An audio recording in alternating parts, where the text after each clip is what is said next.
Welcome to This One's On Me, where I, Snedladla, invite you to come and be a part of other people's lived experiences. So today's story is that of loss. Are we ever prepared for it? Is there ever a right time or age to lose someone who means the world to you? Today's storyteller is Boipelo Moeti, who shares with us her journey of losing the one you love and then finding a way to live afterwards. My story is, I'd like to think of it as a learning curve. There was a lot happening in that moment. So I used to go home in Pretoria to visit my child, like on the weekends, holidays. So either I would maybe go on a Friday and then fetch her, or I would just go sleep over at my mom's house and then, So what we normally did was when I am at home, I would take my daughter and would go shopping for whatever she needs so that like during the week I'm not called and told So that's exactly what we did. We came back, I changed her nappy, I fed her, she took a nap, the normal mother-baby stuff. Okay, Mom and Dad, I'm going back to the world of the living, Johannesburg. On Monday, I come to work, normal hours, 9 o'clock in the morning, I'm there. We have breakfast. At around, I would say just a little bit after 1, I get a call from my mom, hysterical, saying to me that she's not breathing. So she's not saying who's not breathing, she's just saying she's not breathing. So there could be a lot of people that are not breathing. It could be my mom, it could be my dad, it could be like anyone, So I'm trying to figure out who, what are you saying? My friend then took my phone from me and she was trying to, kind of understand like what's happening. So my mom then says to me, you need to hurry home because, yeah, it's bad, I'm trembling, I'm cold, it's hot. My stomach just went in a knot. I still don't know who my mom is talking about. By the time I leave the office, I'm rushing out, I'm going to the car. I speak to my dad on the phone.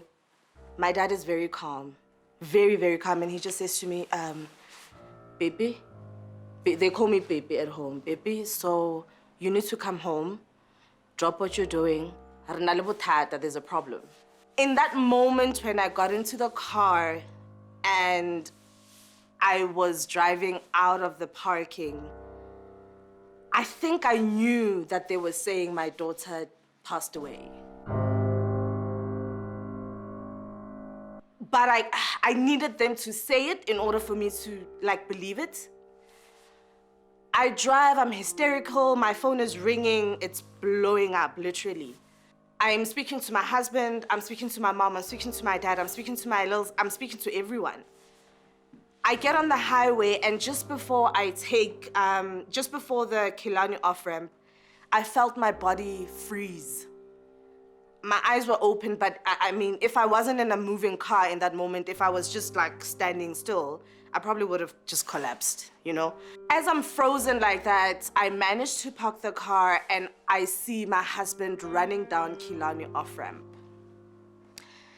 And I don't know where he comes from. I don't know how he knows I'm there, but he just knows, right? He comes around the car and he opens the door and he holds out his hand and he says to me, come. And I'm like, but what's happening right now? Remember, nobody said to me that the child has died. I'm feeling it. I know it, but Then he takes my hand, he takes me all around the car into the passenger seat, and we drive. So now I get home in Pretoria, Soshanguve, and oh my God. I just remember when we were driving in, everything felt like it was going at a slow motion. I walk into the house and the first thing I say to everybody, where's my child? What did you do to my child? I want my child. I don't know what happened. It all went black and I collapsed on the floor. I'm hearing everybody go, like I'm hearing them, but I'm not hearing them. They try to wake me up. I do wake up eventually. And I see my mom. She doesn't know what to do. My dad is there. She's shattered. And then I think I've calmed down in that moment, and then I would go into my mom's bedroom. My parents' house is very small, literally a room is here, a room is there. It's like the whole house, you know? Go into my mom's bedroom, and my daughter's just lying there, sleeping, literally. She is sleeping. There's nothing about her that could have told you that she's like, this person is dead. It was only when I was trying to pick her up that she was a lot more heavier, and she was starting to get into, I don't know the correct phrase to say it, but she was getting into rigor mortis. So her little feet were already like curled up, her little hands were already like curled up. And as I'm trying to like just feel her, you know, because I'm saying to my mom in that moment, you know, give me a blanket or something, maybe she's cold. Maybe if we like give her some kind of heat, she'll be okay. But that was that, she was gone, you know? And we buried her.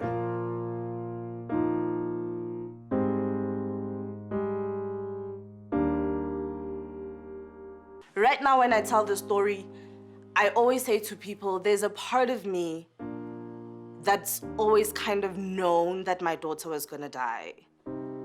I don't know how, I don't know where, I've never openly shared that with anyone, but imagine if you're looking at someone when they're sleeping, someone you love with your whole heart, and you just look at them and you're like, so is this what you're gonna look like when you're sleeping? Those are the thoughts that I would have, right, with her when she was still alive.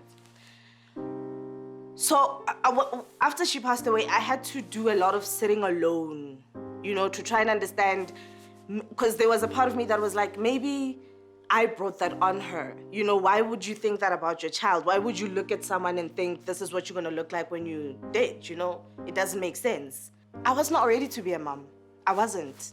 I know I wasn't ready to be a mom because I was in a rush to come back to work, first of all, right? I wasn't willing to sit at home for 3 months to breastfeed my child, or like, for me, I wanted to come back to Johannesburg. I wanted to do the work. I wanted to drink with my friends, come to Kitcheners, you know, like, let's have that vibe back is what I wanted. I didn't think about my child. I just thought my child has her grandmother. She has everything she needs, everybody she needs. Why do I need to be there, you know? Thank God I mean, it's weird for me to say this, but thank God she left when she was 7 years old.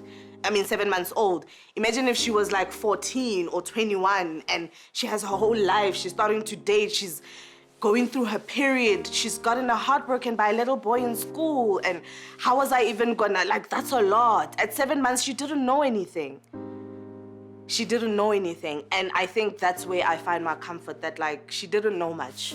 And it wasn't fair for me to wanna find things in the world that was gonna like hold her spirit back or whatever. I needed to let her go. And that's my story. Sure.